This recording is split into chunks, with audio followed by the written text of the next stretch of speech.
والاعلام والنيران والسعاده والفرح الجزائري. الجزائر تتقدم هذه اللعبه.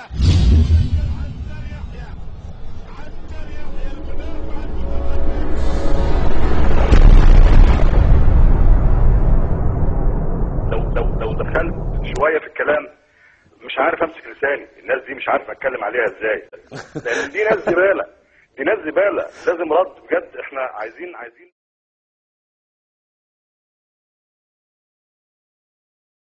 لا تبدو سماء القاهرة صافية، فالمدينة التي يسكنها نحو 20 مليون نسمة تعد واحدة من بين أكثر مدن العالم تلوثا.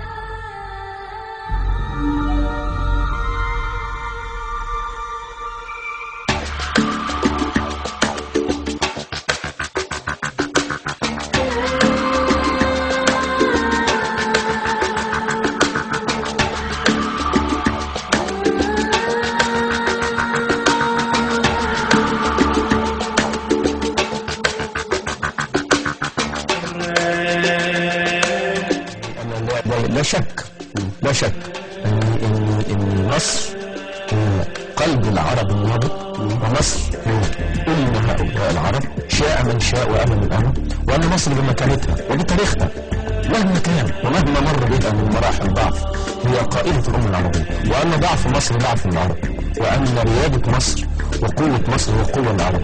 شاء جزائريون شاء غير جزائريون، مصر هي القيمة وهي الرمز وهي العلامة وهي الصدارة وهي التي يستدل منها على مكانة العرب في دول العالم.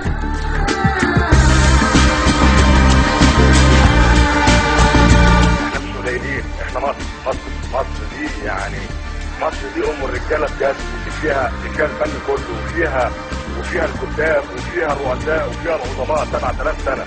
مش عايز اقول كلام فيه اشعار، لان انا عايز اقول اللي في قلبي، عشان لو دخلت شويه في الكلام مش عارف امسك لساني. احنا بناخد ايه من الجزائر؟ رمز، بيصدروا لنا رمز من الصحراء اللي عندهم. ايه الجزائر؟ مين الجزائر؟ احنا ما نعرفش الجزائر غير من الفنانه ماجده اللي عملت فيلم. انا جيل، انا ما اعرفش ايه الجزائر، وعمري ما رحتها، وعمري ما افكر اساسا فين الجزائر دي.